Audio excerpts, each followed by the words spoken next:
Hey, I'm Jimmy McGill, and in this video, I'm going to summarize Blizzard's end-user license agreement, privacy policy, content creation policies, in-game code of conduct, terms of sale, and cookie policy. These are the agreements that everyone who plays any Blizzard game agrees to. The end-user license agreement in particular is that long thing you scroll to the bottom of so you can hit accept.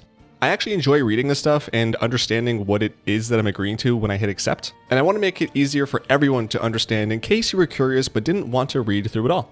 Before I start, I just want to emphasize that I am not actually a lawyer, I just play one on TV, so don't look to me for legal advice.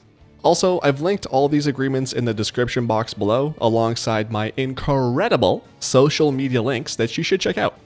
At any point, Blizzard can update these policies, which could make some or all of what I'm saying irrelevant, incorrect, or missing information. On screen now, I've left the last version dates for each policy, and these versions of the policies are what this video is based on. So let's get started with the long end-user license agreement, which I'll just refer to now as the EULA.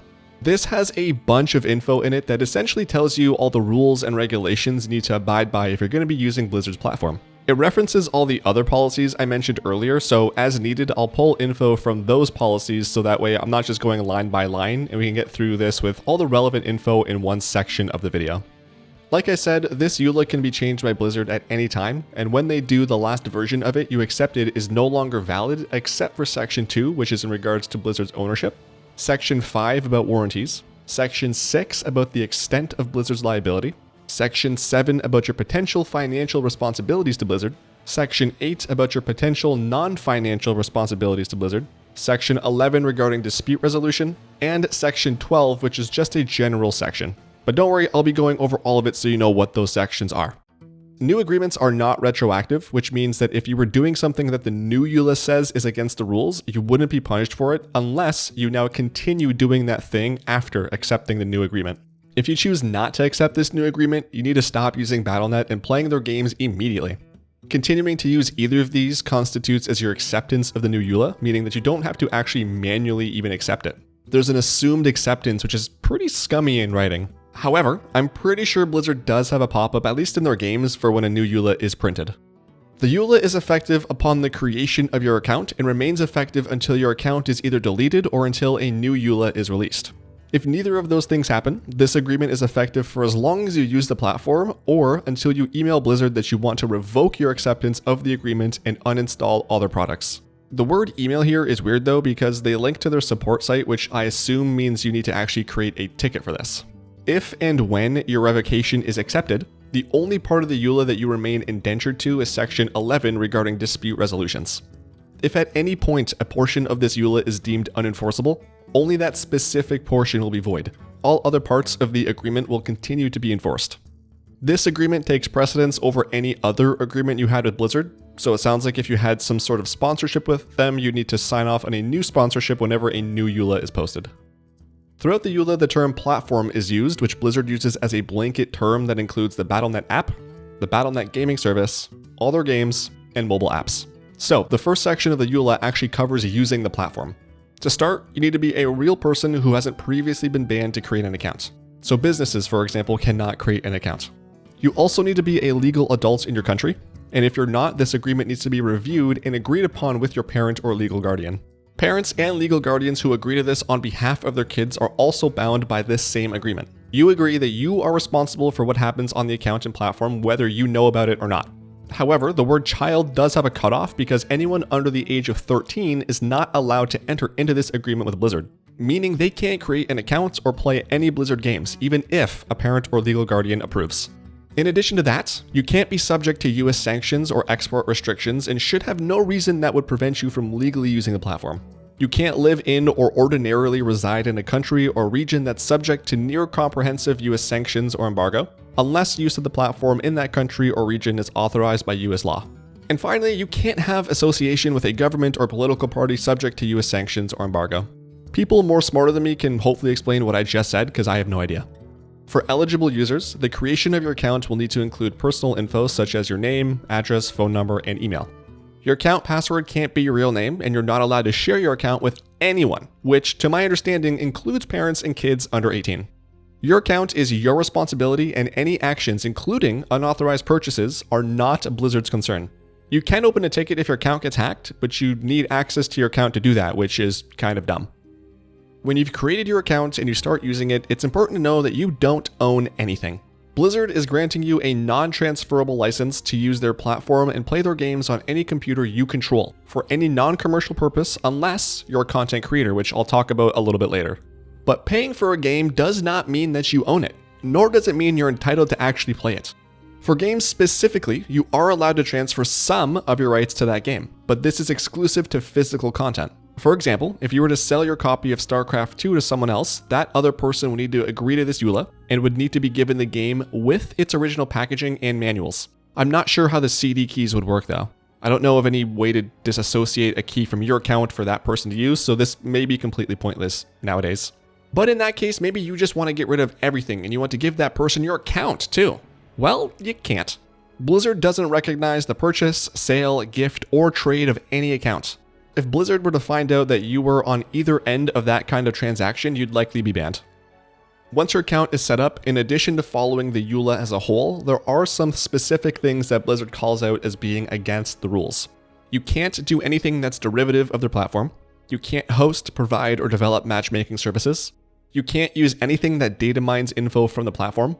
You can't connect to the platform with an unauthorized connection, such as through a pirated copy of a game. You can't use the platform to violate laws and regulations. You can't play games at commercial establishments that weren't okayed by Blizzard. You can't provide account boosts or power level for real-life money. You can't use Battle.net as a way to advertise commercially. For example, check out this new Big Mac now at McDonald's.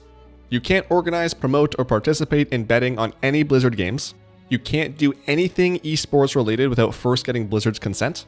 You can't sell currency, items, or other resources outside of the platform or the respective games.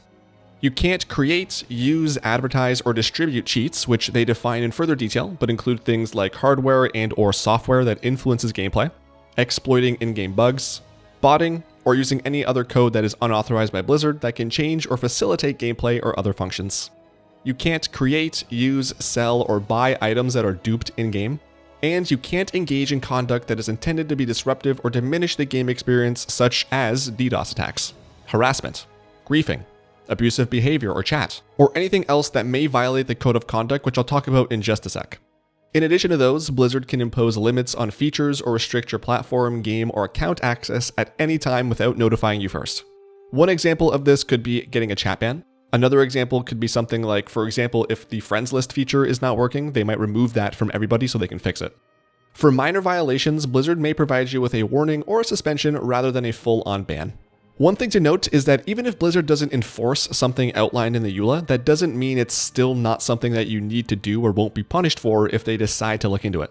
Blizzard can waive enforcement of part of this agreement in certain instances, but you need to continue to comply with that waived portion in the future.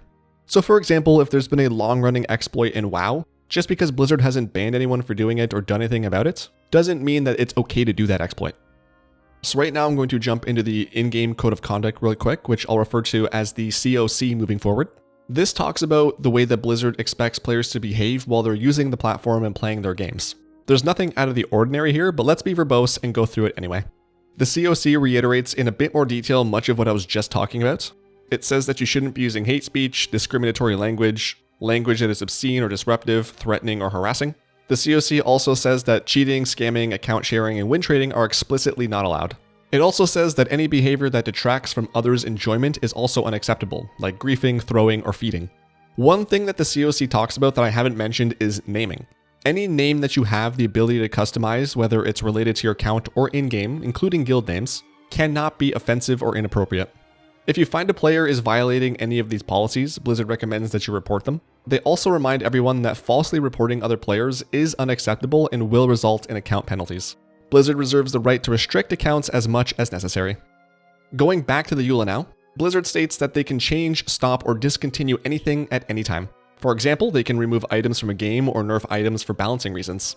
They also clarify that there is no uptime guarantee for the platform, game, or accounts. This is important to note as I see a lot of people demanding a credit to their account when WoW has a maintenance that lasts more than 15 minutes, or demanding credits when Blizzard is getting DDoSed and they're not able to log in and play. Blizzard is under no obligation to give you any credits for that, and any time that they've done this in the past has been out of the kindness of their hearts, and probably for good PR.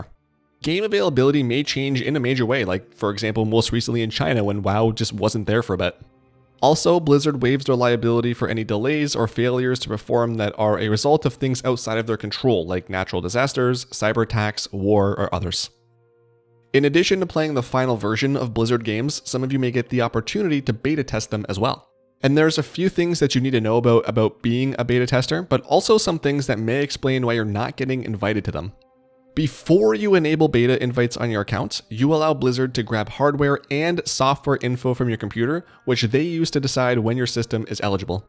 The hardware portion of this is pretty standard. They don't want people on computers from 2008 trying to test their brand new game in 2025. The software is definitely strange though, and at least for me, seems like a quick way to gather more info on you that they can stack into your marketing profile, which I'll get into in the privacy policy section. Trust me, you will want to watch that part.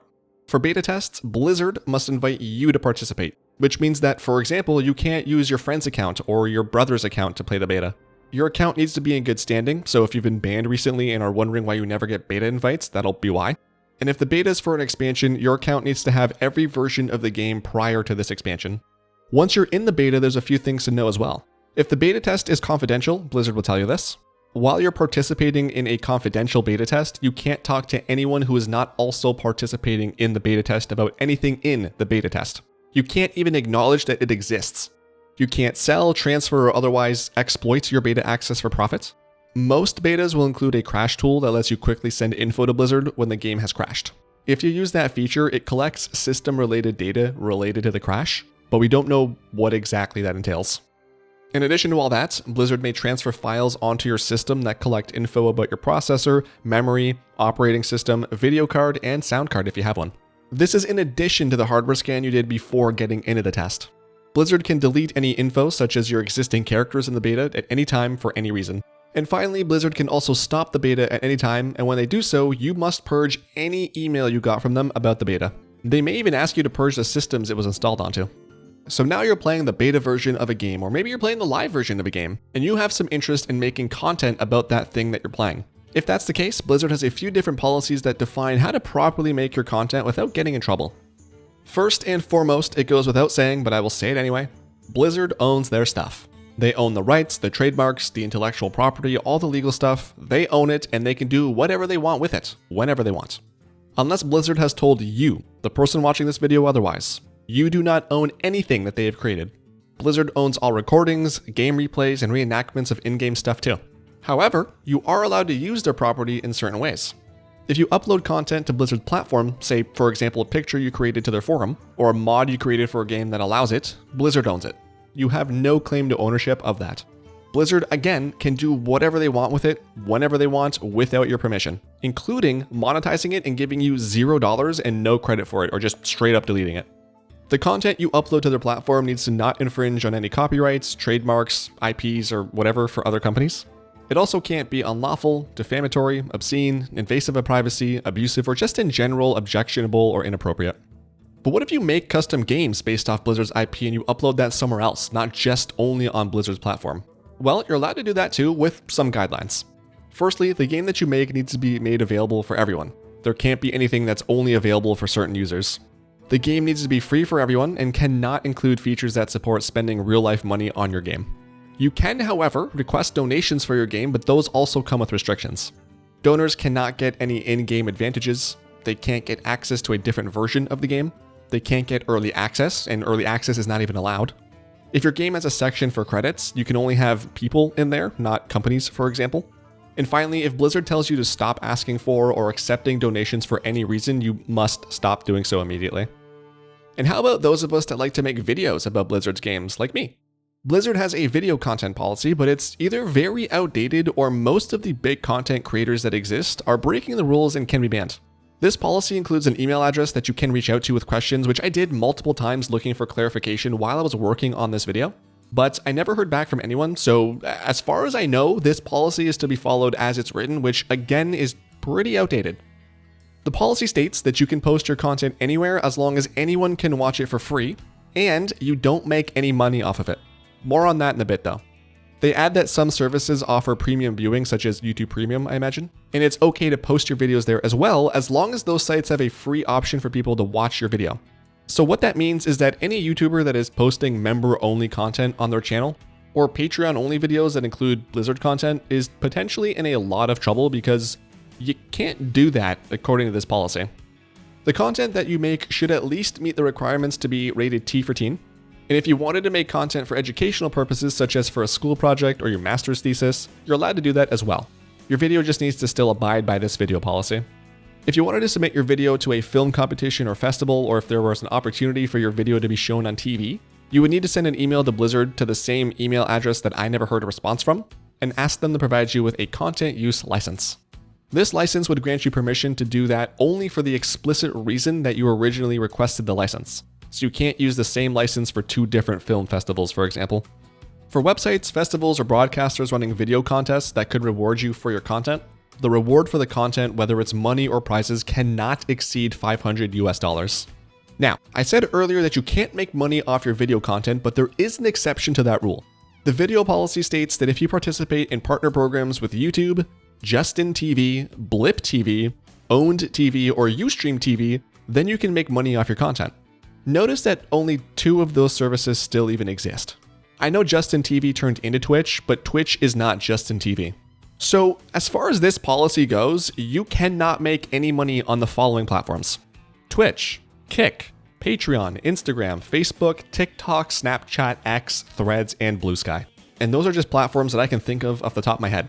So all you streamers out there, straight to jail. In addition to that, sponsorships in videos are allowed, but have a very limiting rule. You cannot include more than 10 seconds total of a sponsored promotion in your video. I don't know if any company even sells 10-second video sponsorships anymore. And then finally, to round out this content creation section, Blizzard also has a note for musicians and artisans. Using music, sound samples, or characters from the games for your music is okay, as long as you don't sell it or make any money off of it. You also can't make and sell your own Blizzard-related products like shirts, card games, models, or figures. Then finally, if you wanted to organize an esports tournament, Blizzard needs to provide you with a community competition license. There's other rules for that though, which I won't get into in this video. So, now what if you've been playing a game for a bit and you buy something that doesn't quite live up to your expectations and maybe you want your money back? Let's talk about Blizzard's money and refund related policies. Unlike when you purchase other things, Blizzard doesn't offer a warranty on most of their products or services, which kind of makes sense given what they sell. If you buy a physical copy of a game from them, that will come with a 90-day warranty from the date of purchase. If the disc itself is damaged, then you can return it. If you live in Australia, you have a consumer law that entitles you to a replacement or refund for a major failure, or a repair or replacement if the quality isn't acceptable and the failure isn't major. I'm not familiar enough with Australian law to know what would constitute a major failure though. In either case, if you're returning items to Blizzard, you'll be paying for the shipping costs out of pocket. Moving on, your Battle.net balance is a non-taxable, no-interest, non-transferable, and non-refundable currency that can only be used for Blizzard products or services, and it has no real-life cash value, so you can't convert it to real-life money. This balance can be terminated alongside this agreement if, for example, Blizzard were to stop providing the services, or if you were to be banned, you would also lose your balance. They can also reduce, liquidate, deactivate, suspend, or terminate your balance if they determine you violated the EULA. Strangely enough, you're not allowed to have more than 3 accounts with a Battle.net balance, and I'm not really sure why that is. Despite not having any real-life value, Blizzard uses the Wall Street Journal's conversion formula to convert a Battle.net balance to US dollars. With that in mind, in order to have a Battle.net balance that is more than 110 US dollars, you need to have an authenticator set up on your account. You're also not able to have a balance that is greater than the equivalent of 350 US dollars at any given time. If you make multiple purchases in one day, you can't use more than the equivalent of 2,000 US dollars in Battle.net currency per day. When you do make purchases, there may be a sales tax that is also taken out of your balance. As I said earlier in the video, you're also responsible for your balance, and Blizzard can use their own discretion in determining whether or not they want to remedy any claims of fraudulent account activity. When you add to your Battle.net balance or use your balance to buy something, your purchase is governed by the terms of sale, which I'll talk a little bit about now. Keep in mind that none of the terms of sale apply to purchases from Blizzard's Gear Store, as that has a separate set of policies, which I'm not going to get into. At any time before accepting your order, Blizzard can change the pricing of any of their products or services, which are all subject to availability. If there are any mistakes in pricing after you bought something, they will let you know, and you can decide whether to proceed or cancel the order. Blizzard can also change the terms of sale at any time, which will take effect for all purchases that take place after that update. It's assumed that if you continue to buy stuff, you've reviewed and accepted the changes that they made. Purchases made during a beta test are also subject to the terms of sale, and any beta tests on mobile devices will abide by the terms of sale of that device's app store. If there's ever any conflicts between what Blizzard's EULA and what their terms of sale say in relation to sale-related items, then the terms of sale will always be the governing agreement. But what if you're unsatisfied with your purchase and want to make a return? Blizzard has a whole refund policy going over that too. Keep in mind that this too, just like the terms of sale, does not apply to Gear Store purchases. Those orders will operate under a separate return policy that I'm not going to detail here. BlizzCon refunds also have their own policy that I'm not going to get into. Also, if anyone happens to be living in Korea, Japan, or mainland China, those regions have their own local refund documentation. So in general, Blizzard will try to work with you on refunds, provided that it's a recent purchase and you aren't abusing this policy, the in-game code of conduct, or the EULA. I'd imagine they'd even be willing to break some of the rules they outline here in certain circumstances. These are just more of a guideline, I think. If you have accepted the EULA though, Blizzard is not obligated to refund you except where they are legally required to do so. Also, if there's for some reason any purchase you made during a beta, Blizzard does not refund that either, but they may give you Battle.net credit once the beta is over. To request a refund, you need to do it on their support site, and when you've done that, they will try and refund you through the payment method you originally used. If for some reason that is not possible, they'll give you an equivalent Battle.net balance instead. If you wanted to refund a game or expansion, you can do so as long as it's within 14 days of buying it, and if you haven't played it for more than 2 hours. You can also refund pre-orders, but there's a couple restrictions for that. First, you can't have played more than 2 hours of early access content. And no, alphas and betas are not considered early access. We're talking about the actual game coming out a few days early for pre-orders, like for example the War Within expansion for WoW. And secondly, if there were any pre-order bonuses in-game, like a WoW mount for example, that you get with the pre-order, once you've claimed or used that pre-order bonus, the purchase is no longer refundable. If you bought a game from Blizzard and you ended up not accepting the EULA, you can return it for a full refund within 14 days. In-game items like WoW mounts and tokens can also be refunded within 14 days, as long as you haven't claimed or used them in-game yet.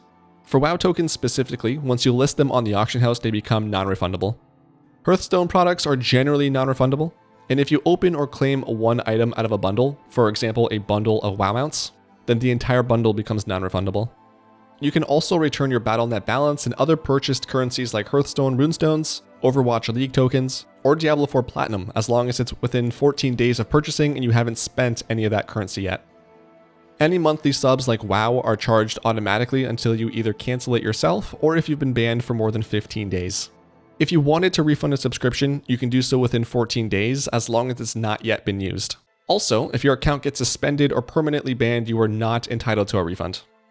If you bought a gift for someone, fret not, because those too can be returned.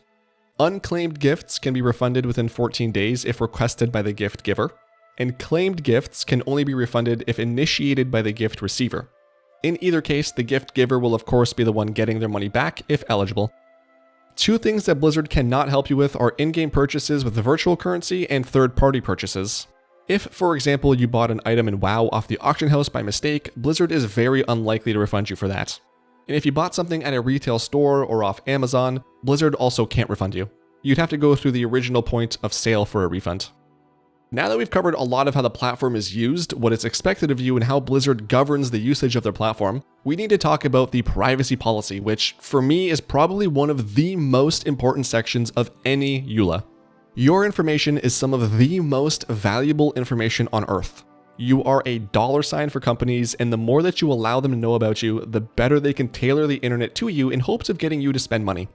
Before I get into the actual policy though, I need to first establish the idea of a marketing profile. Blizzard collects as much info about you as you agree to and as much as they legally can obtain from you automatically. Internally, they have a profile about you that has all your info. Personal details like your name, address, and phone number which you provided on your account. Information they farmed from your cookies when you access worldofwarcraft.com, for example. System info they gathered while you played their games. And all the other info that I'm going to be talking about here shortly. Blizzard then has vendors, affiliates, and marketing partners that they work with. Because you signed Blizzard's EULA, they can transfer almost the entirety of your marketing profile to those entities. And those entities, if they have one, can send Blizzard the marketing profile they have on you. Then, all your info is compiled into one neatly organized, verbose marketing profile for all parties to enjoy. So that means that Blizzard has information about you that you never gave them and that they may never do anything with. They just have it.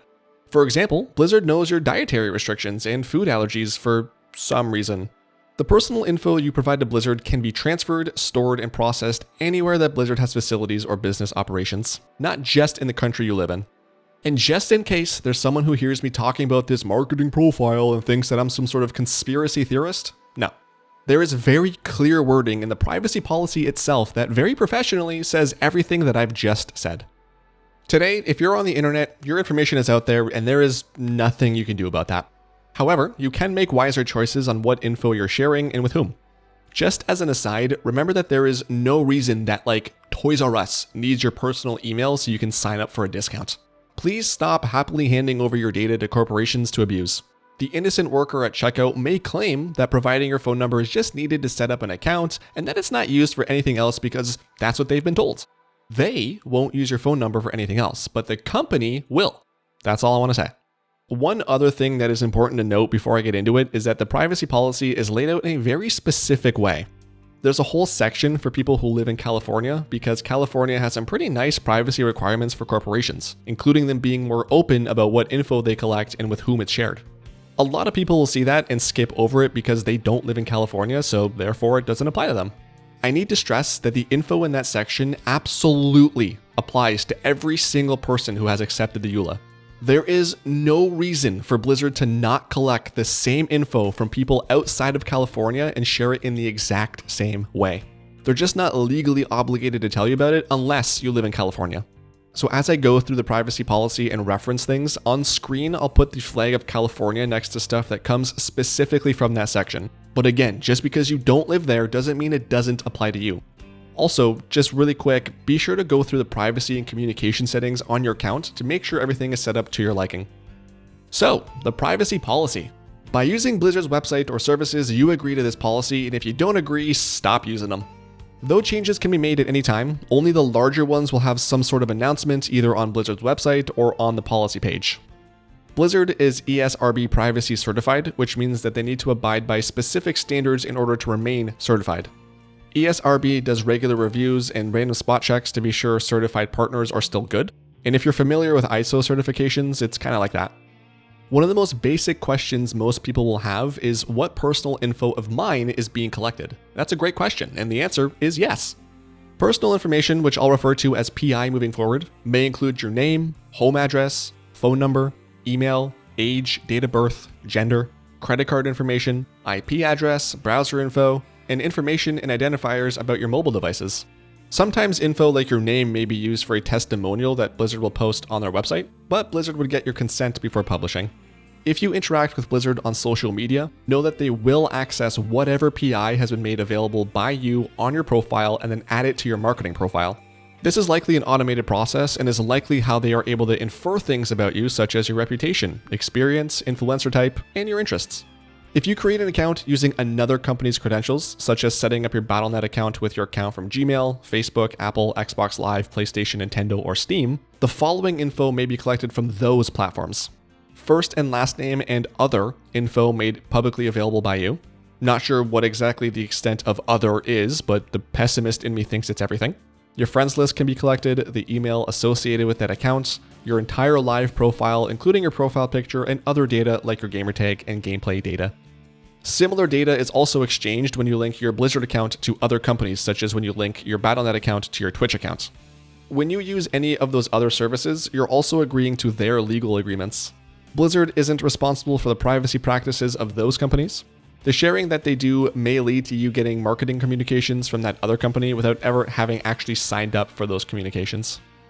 In some cases, such as verifying your identity for account ownership, you may need to provide a government-issued ID. In those cases, it would be your responsibility to hide any sensitive info that isn't necessary for the ticket. It is normally deleted as soon as the verification has happened or after 30 days if the case hasn't been addressed by then. They can keep it for longer though if they need to for legal reasons. But how is Blizzard collecting all your info? Some of the ways Blizzard will get your info includes when you buy stuff from them, when you create an account, when you play their games or use their services, through surveys, customer support tickets, and social media. By agreeing to the EULA, you give Blizzard consent to monitor your device's memory for unauthorized third-party programs. This can be done as long as Battle.net or any of their games are open. The platform can then communicate all the info it finds back to Blizzard, who can take any action they deem necessary without notifying you first. This is a little concerning because Blizzard has full access to view all of the processes running on your computer, legitimate or otherwise. Truthfully, I'm not really sure how other companies or other anti-cheats work, but I kinda don't like that Blizzard can see when I have Hello Kitty Island Adventure open or Spotify. Your web browser or client software can also transmit geographical or computer info to Blizzard. Things like hardware capabilities, hardware and software info, how you use their websites, what you click on, what you clicked on before you got there, what the last page was before you closed the site altogether, and cookies. Blizzard, just like every other company in the world, utilizes cookies. There's functional, performance, social media, and Blizzard and affiliate cookies that are all used. I'm not going to go in depth on what a cookie is, but think of it as a unique identifier of who you are and where you've been online.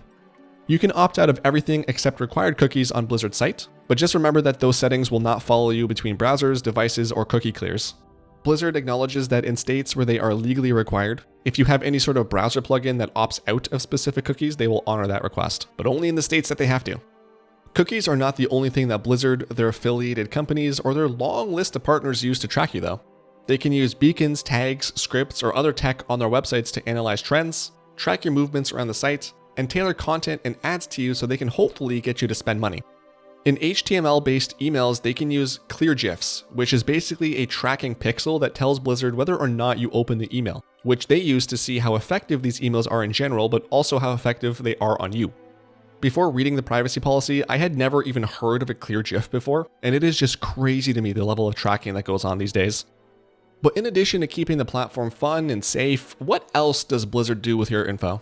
They use your info for internal stats, security, and to personalize your experience on the platform.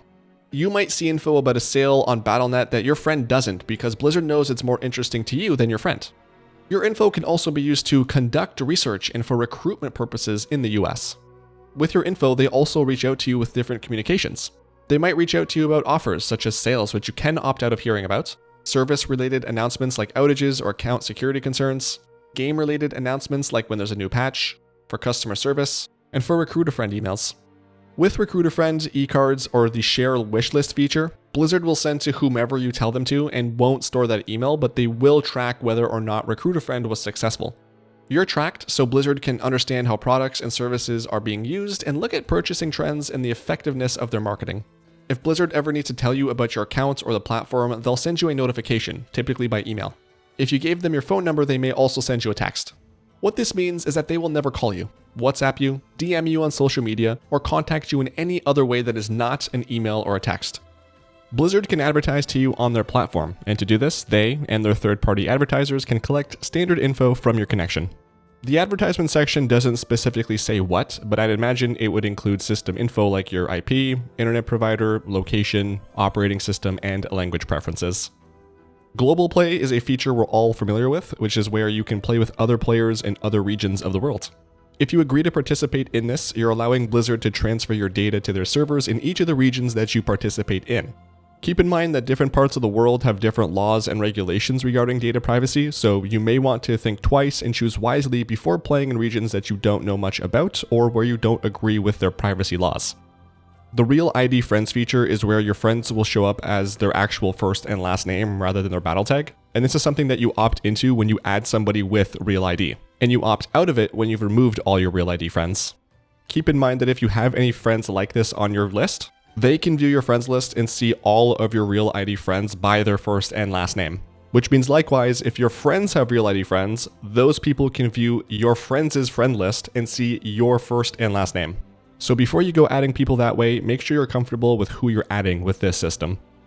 One thing that is super important to know is that none of your communication on Blizzard's product or services are private. They can monitor and record all communications, including text chat for toxicity analysis, to prevent cheating and fraud, or to enforce policies and agreements. Speech-to-text transcriptions are also retained for that toxicity analysis, and then deleted, but Blizzard will notify you when those specific comms are being monitored. So just to simplify it even more, when you're talking to a friend on Battle.net, whispering someone in Diablo, or talking to anyone in WoW, all of that is being monitored by Blizzard, and you should be very mindful of what you're saying and revealing. Blizzard themselves even recommend not revealing any PI in voice or text comms because they are monitored and recorded. You have no right to privacy on Blizzard's platform or games. Users operating as a business are not subject to anything within this privacy policy, but like I said before, I don't really know how that works though, because businesses can't create a Battle.net account. But they can use the website, but I don't know how a company sends info. I don't know what's going on here. If your PI ever made its way onto the community forums, you can email Blizzard to request it be removed. If they're unable to do so, they will let you know why. Blizzard are not the only ones collecting and processing your data as per this policy though. They might use third parties to do that for them, such as FedEx when you order something. Social media features like a Facebook like button or share button on the Blizzard page may collect your IP, info on what page you were on, and may set a cookie. Blizzard abides by any rules laid out in their own privacy policy if they're using third parties. If they do share with those vendors, the vendor and Blizzard will have a written agreement that obligates the vendor to have a reasonable amount of security about your data. They will also not be allowed to use your data for any other reason than for the specific performance of their service, unless your data is anonymized. Then they can use it for whatever they want.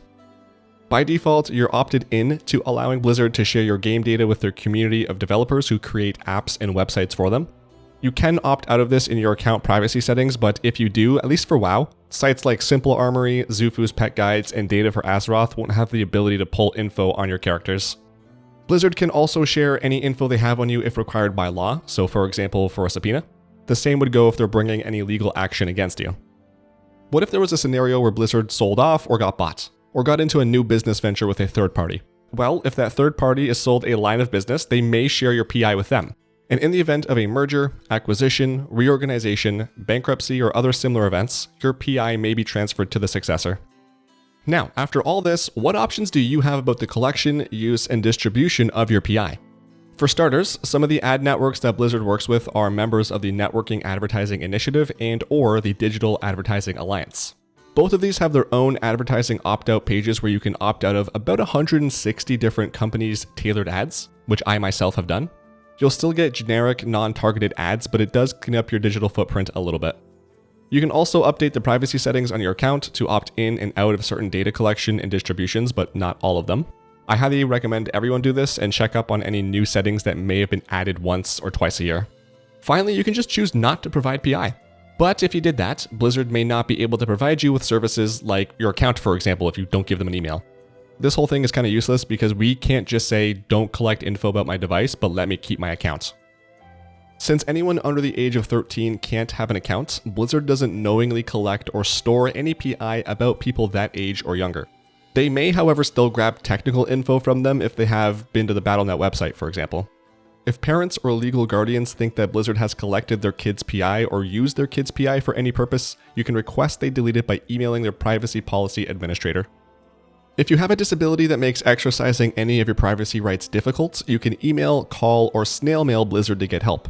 Some states also have privacy rights for their citizens regarding your PI, but you'd have to check if your state enforces anything in particular. I'm not sure about non-US citizens, there's not really a whole lot here, but you could likely find that info online. This next section is specifically under the US rights section, but even if you don't live in America, I think there's some stuff in here you should know about. At the very least to get a better picture on how Blizzard views certain things related to privacy. In a 12-month period, you can request up to 2 times that Blizzard tell you everything they have collected about you and why, as well as the third parties and service providers to whom they share, disclose, or sell it to. Some of that info may be exempt from being shared under law though. If it's your own info, I don't know why that would be, and I don't know why it's only twice per year, but that's the rules, I guess. If some PI collected about you is wrong, you can request it to be corrected. And you can also ask Blizzard to delete the PI they have about you, but if you do, you may no longer be able to access or use their products or services. They mentioned the deletion of a Battle.net account being permanent, as well as losing all games, assets, and history, which makes it sound like your account is deleted if you request this. Not all info may be deleted about you though if you did, as some of it again is exempt under law. For PI that they need to keep for legal requirements, that information will be blocked from being used for another purpose. Your PI can be retained to protect Blizzard, their systems, and users from fraud, to address tech issues, to comply with law enforcement requests, for scientific or historical research, for Blizzard's own internal purposes, and as it's deemed necessary to exercise free speech or other rights. So it sounds like almost nothing that matters would be deleted. Posted content or info that has been made anonymous wouldn't be deleted either. And even info that they do remove, some of it can remain on their backup servers. If you never request the deletion of your data, Blizzard retains it for as long as they need to legally, for as long as they need to achieve the business or commercial purpose for which it was obtained, which, if the purpose is to grow the company, then they keep it forever. In some states, Blizzard is required to obtain your consent before collecting sensitive PI, but I'm not sure which states those would be. In some states, users also have the right to opt out of their PI being sold or shared with third parties for the purpose of targeted advertising. LOL. That's both very funny, but also very frustrating that is not an option for every single person in the world at all times. But the wording just a few sentences later is odd and very shady. I'll read it verbatim from the privacy policy. Blizzard does not sell personal information, as we interpret that term under applicable law. But we share certain information with vendors who do work on our behalf for the business purposes we describe above. What does that mean? What legal definition of the word sell is Blizzard interpreting? Are they selling your information but not for money, rather an information swap with companies? Are they selling your info for a batch of Girl Scout cookies? We don't know, and until they're legally forced to tell us, we never will. But continuing on, only in the states they're required to, Blizzard automatically opts out users between the age of 13 to 15 from receiving targeted ads, which is also kind of very scummy. For the rest of us grown adults that live in America, in the states that they have to, you're also able to opt out of that. In some states, you're allowed to designate another person to make privacy requests on your behalf, but this would require a signed authorization or a copy of a power of attorney to be provided to Blizzard. My favorite part of the privacy policy are these subtle threats made against users, like not being able to use their services because you don't want to give them your PI. Or my personal favorite that says that Blizzard won't deny, charge different prices for, or provide a different level of quality of goods or services if you choose to exercise your privacy rights. Unless they're allowed to by law. Just absolutely insane that something like that exists in writing and it's not a bigger deal. But like I said earlier, with all that being just underneath the US rights section, I'm not sure how much of it is applicable to non-US citizens, so you may need to look into your rights where you live if anything in particular is of interest to you. And now after that, we've arrived at the last section of the EULA, the always sexy arbitration section.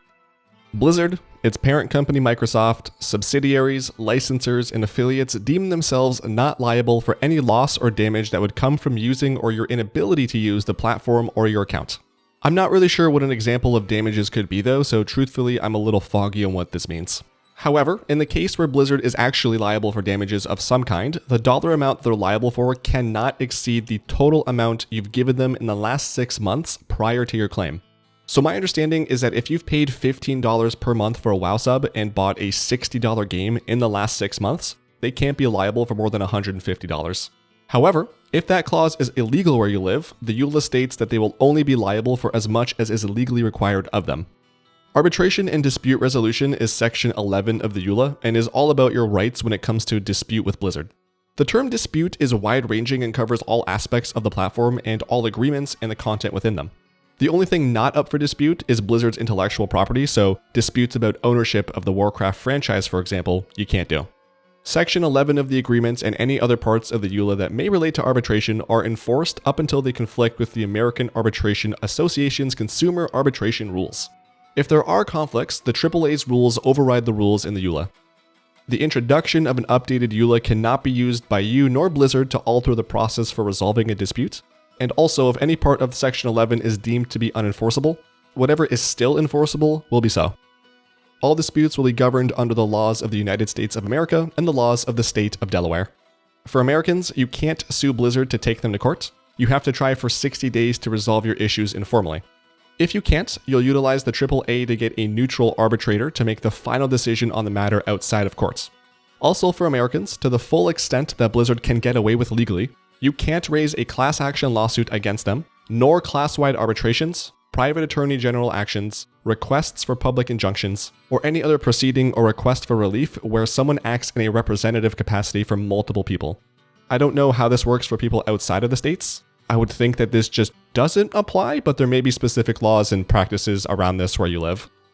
Another thing for Americans, any claims that are not exclusively to be settled outside of court, and which can't be brought to small claims courts, you agree to operate in the jurisdiction of the state and federal courts in Orange County, California. For Canadians who have purchased a game license in Canada, if you choose not to arbitrate, there may be other laws that apply to you and Blizzard. Anyone outside of North America is expected to comply with all applicable local laws regarding arbitration. Moving into more general things applicable to everyone, If Blizzard has a dispute with you, they'll send it to you by email and or to the address on your account. If you wanted to pursue arbitration, you'd first need to notify Blizzard via email. There are specific criteria on what this email needs to include. Bear in mind also, any applicable statute of limitations would also be in effect. I'm not certain about the entire process, but if arbitration is where things need to go, then you need to email Blizzard's legal department and AAA a filled out copy of the demand for arbitration form. Both you and Blizzard can take one another to small claims court, so long as a dispute meets the court's requirements and is for an individual person seeking individualized relief. So again, it can't be a class action. The claims court must be in your country or, if you're a business, your primary place of business. If your dispute involves claims that are similar to at least 24 other people, and if you're all represented by either the same lawyers or by lawyers working together, all claims will be classified as related cases. Related cases are governed by a different set of AAA rules, specifically the Mass Arbitration Supplementary Rules, which I'm not going to go over in this video. Related cases can also be filed up to 50 at a time. And for the first batch of filings, each side can pick up to 25 related cases to be filed and resolved individually. Also, none of the other related cases can be prosecuted until the first batch of 50 are resolved. Any dispute for $25,000 or less will be over the phone or video unless the arbitrator has a good reason to do it in person. If an in-person hearing is needed, it'll take place in your country of residence. For disputes that are less than $75,000, Blizzard will reimburse your arbitration filing fees before actually going into arbitration, as long as you complied with all pre-arbitration requirements in Section 11 of the EULA. Otherwise, AAA will dictate the payment of fees. For disputes that are $75,000 or more, the AAA dictate the reimbursement of fees. So what if after reading or hearing all of that, you decide that that's BS? You want to be able to take Blizzard to court if you so please. Well, you can opt out of arbitration. New users can send Blizzard Legal an email within 30 days of the first time you use the platform to opt out of arbitration. Existing users can also send an email to Blizzard Legal, but only within 30 days of when they make a change to Section 11 of the EULA. Meaning, if you signed the agreement when it was last published in 2024, you need to wait until they change something specifically in Section 11 to opt out. And given that they probably don't want people to do that, I'd imagine that they're not pining to change something here anytime soon. However, if you do manage to do this, whatever agreement you last agreed to, that EULA's Section 11 will still apply to you. On top of actions against your account, if your violation of the EULA were to lead to any claims, liabilities, losses, injuries, damages, costs, or expenses incurred by Blizzard, Microsoft, subsidiaries, licensors, and affiliates, by agreeing to the EULA, you agree to compensate any and all parties affected to the full extent. One thing that comes to mind is private server operators in WoW. This would be a clause that would definitely impact them, as Blizzard could likely argue loss of revenue at least. In addition to that, if money isn't enough compensation, you may be required to provide Blizzard with another sort of remedy. This remedy would not necessarily be exclusive, meaning that they can take your money and also get this other thing as well. I'm not really familiar with this, and looking up examples was a little bit confusing on how they could apply this to the EULA. One thing that I think could make sense is requiring people who have a special contract with Blizzard to still fulfill their contractual obligations. But again, I'm not certain of the full use case of this. And that is it. That's all. I know for a TLDR this was pretty long, but there's a lot of info to go over. Hopefully I did it in a way that was insightful, informative, and interesting to listen to. Let me know what your thoughts are in the comments though, whether it's about the format of this video, or any specific thing or things in the EULA that were of interest. I'd love to get your thoughts and feedback. If you like this video, you'll probably like the other videos I make, so why don't you make it official and make me the happiest man in the world by hitting that subscribe button. I don't have a EULA you have to sign, and I promise I probably won't maybe not sue you. I really enjoyed making this video, and hopefully you enjoyed watching it, and if you did, thank you so much for that. As always, I love you lots, and I'll talk at you eventually. Have an A1 day, and remember, it's all good, man.